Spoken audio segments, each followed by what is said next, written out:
Morning. Now, it's Cherie from Big Notes Get Votes, and I'm going live on Facebook and YouTube and Instagram simultaneously, which in this modern day and age, is not as easy as it would seem. I'm going to have to post a picture of my hilariously precarious setup that I've got going on here today. But most importantly, I hope that you are well, you are in great vocal health, and that, as a happy side note, that you can see and hear me. Now, because we're live, there's always some kind of issues that can and will go wrong. But you know what? I got 14 days to get it all sorted out. Because what I'm going to do is I'm going to come live over the next 14 days and answer some of the questions that I get asked most often as a vocal coach, the things that really challenge singers. And so every time or prior to working with a new singer or artist, I ask them a series of questions. I call it my artist questionnaire. And it delves quite deeply. But the key questions that I ask them, or the one that we're going to kind of get the answer to today, is what is the number one fear or frustration that you have as a singer? What challenges you the most? And so I've kind of collated them and answered them for you so that we can just kind of have a little bit of a chat. You're not alone, because these are really super common questions that lots of people lots of singers ask themselves.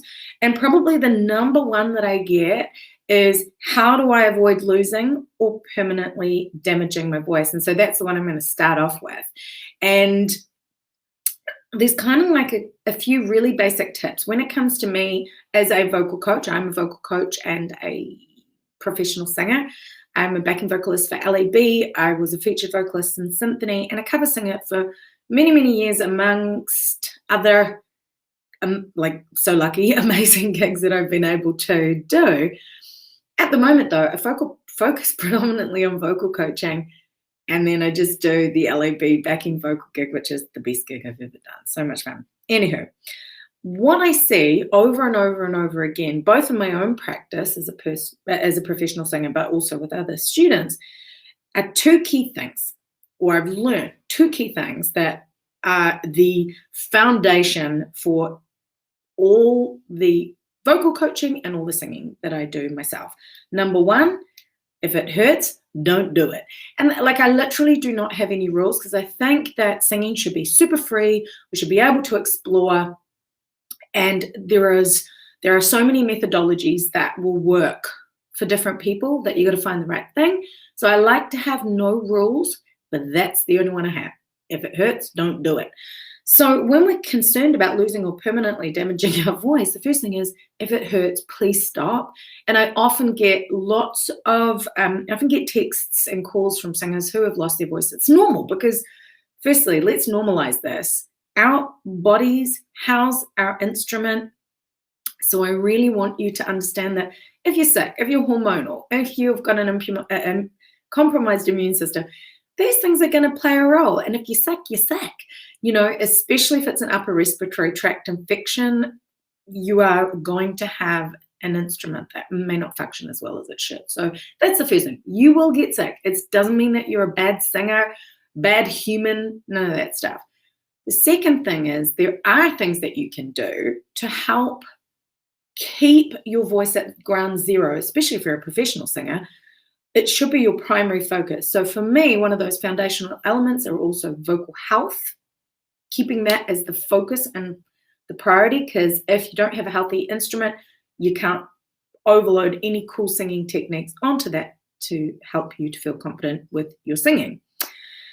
And then the third element is really, how can we do this most efficiently and consistently? So it's about longevity. It's about efficiency, to be able to find and create the sounds that you want with ease, and then keeping your vocal health in mind. So that's where this comes to. And the other thing, or the first tip that I have for you to avoid losing or permanently damaging your voice is, of course, if you're sick and you have the opportunity to not do the performance, please don't.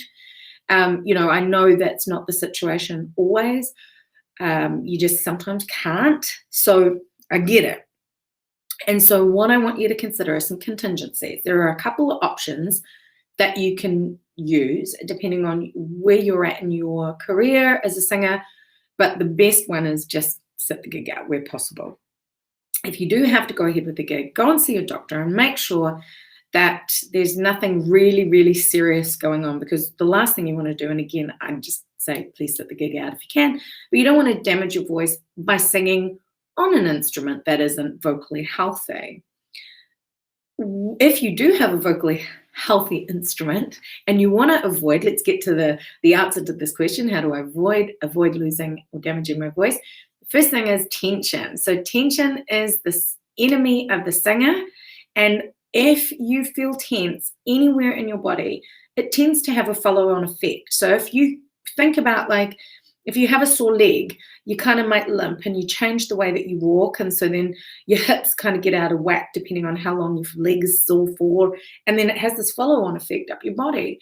The same thing with our larynx and our voice. If you've got tension anywhere in your body, but specifically in the muscles surrounding your larynx, that is going to be one of the first reasons that you will lose your voice, because things tend to constrict when we work hard. We're like, you will have to use more energy to create the sounds that you want to create, and that creates fatigue, and that's one of the key elements for damaging your voice.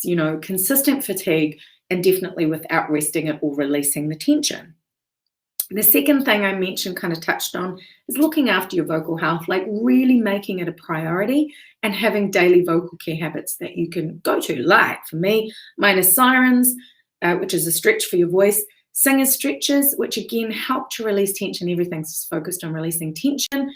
And then speaking voice mindfulness. So really being mindful of your speaking voice when you're going through the day, but then also when you're in a loud environment or in a situation where you have to use extremes. So really loud talking or really soft talking, like whispering. Anything extreme is going to challenge your voice a little bit. So you want to look after your vocal health.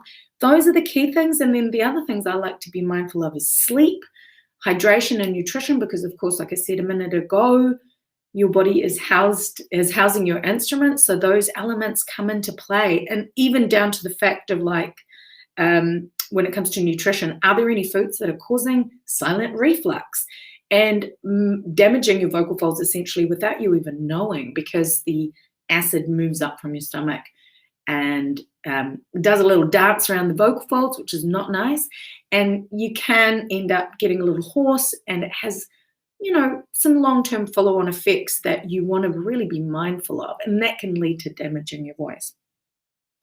The last tip, so we've got releasing tension, looking after your vocal health, and that is when it comes to things like nutrition, you learn that over time. I like tracking in a vocal journal. You notice, like, if you eat dairy the day before and you're jotting your nutrition down just to map it out, you'll start to see these patterns that emerge.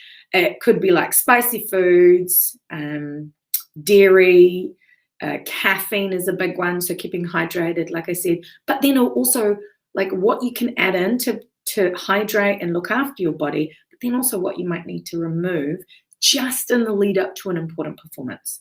But ideally, if you can hack it, do it all the time. But like seriously, if I took caffeine out of my diet, no one would be happy. Everyone would be upset. So sometimes you just got to balance it out. And if you do like drinking coffee, just make sure you add a little bit of extra water to balance things out.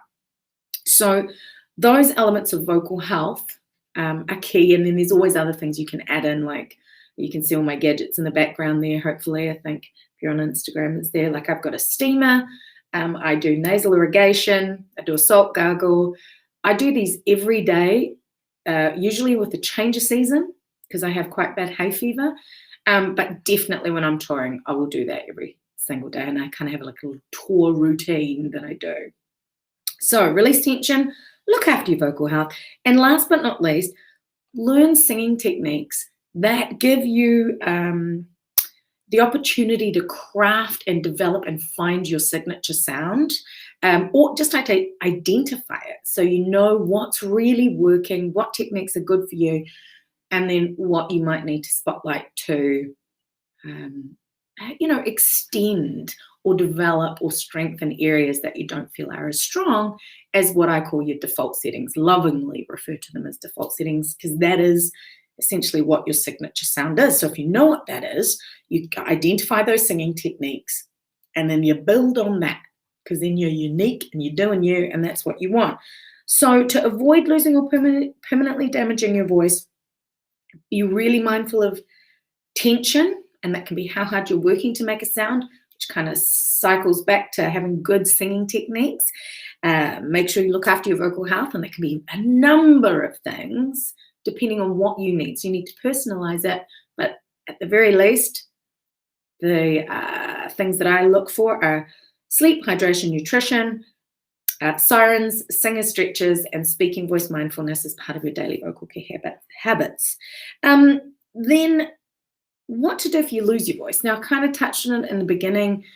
If you haven't got any voice at all, then of course you can't do a performance unless you have some contingency plans with the performance, like you're on stage but the others are singing and you're just kind of continuing on with being a part of the band, which is absolutely fine. You may have some backing tracks you can use where your vocal tracks that you can help. Nate, you're amazing. Thank you. And then you can use that to, support your performance. But again, ideally, the best thing to do is not to sing. And then you can use vocal rest and then vocal rehab to help get your voice back. Now, vocal rehab, depending on what your vocal coach or your singing teacher has helped you, or your speech therapist, or if you've got somebody like a ear, nose, and throat doctor or otolaryngologist that you've gone to see because you've got these ongoing issues, they will help you to have very specific focused exercises to rehabilitate your voice if you're losing it consistently. And if you are on that point, definitely make sure you go and get like what I call a vocal warrant of fitness with an ENT, which is where you get a scope pop down your nose. They have a look at your vocal folds, and they can just see structurally what's going on, and if there is any areas for concern that you can either focus on with speaking or singing techniques, or with rehabilitation techniques like vocal rest, like making sure you're hydrated, making sure your nutrition isn't causing any problems like gastric acids, wearing away at your vocal folds. What a lovely place to end. So that there is the 3 tips that I really think are important, with 4th as an extra, what to do if you lose your voice. So let me recap for you. If you, how you avoid losing or permanently damaging your voice is you release tension, you look after your vocal health, you learn singing techniques that help you look after your voice and help you develop and craft your signature sound so that you can make the sounds that you want to make to tell the stories you want to tell safely and efficiently. And really what to do if you lose your voice, like please, if it hurts, don't do it. Please don't sing if you can, miss the gig. And that will build a stronger voice long term, because that's what we want, a voice that's going to last the distance, and longevity is super important for singers. And there's like a big picture, there's a big picture that we want to look at that we sometimes can't see. And what I want to do is I want to do a bigger masterclass on this topic, and I'm calling it discover what you should be focusing on to develop your singing voice. And it basically stems around asking yourself 4 questions to learn exactly what you need to focus on and how you can personalize your practices to quickly and effectively boost confidence in your vocal ability. And so if you want to come along to that masterclass, I'm doing 3 of them, but I'll pop a link in the comments. The link is on the Big Notes Get Votes site. It's bignotesgetvotes.com/quiz-masterclass, because we're kind of going to do like a little interactive quiz. I'm going to ask you some questions, and in this session, you will figure out what you need to focus on first. Now, if you come back over the next sort of 14 days, I'm going to be sharing really specific tips 2 specific questions like, can anyone sing? Like, how to develop confidence as a singer? Like, how long does it take to get better at singing? How can I make my voice sound consistent? Lots of things. I'm going to cover all of those focused questions. But in the masterclass, you get me one-on-one and we can do a little Q&A. We'll do this little quiz so you can find out exactly where you are. And then I will show you the steps that you can take to personalize a plan, exactly what you need to do to develop confidence in your voice and be sure that you're spending time and energy focusing on the right things for where your voice is right this minute. So yeah, I'd love to see you at that. But otherwise, come back tomorrow at 11. I'm going to be going live every day at 11 a.m. New Zealand Standard Time for the next 2 weeks to chat through these key questions that I get asked, and I really hope that it helps you. So let me know if you've got any questions in the comments. Thank you for popping in and saying hi, Nate. And I will look forward to seeing you tomorrow at the same time. And hopefully I'll be able to turn this all off at the same time without any drama.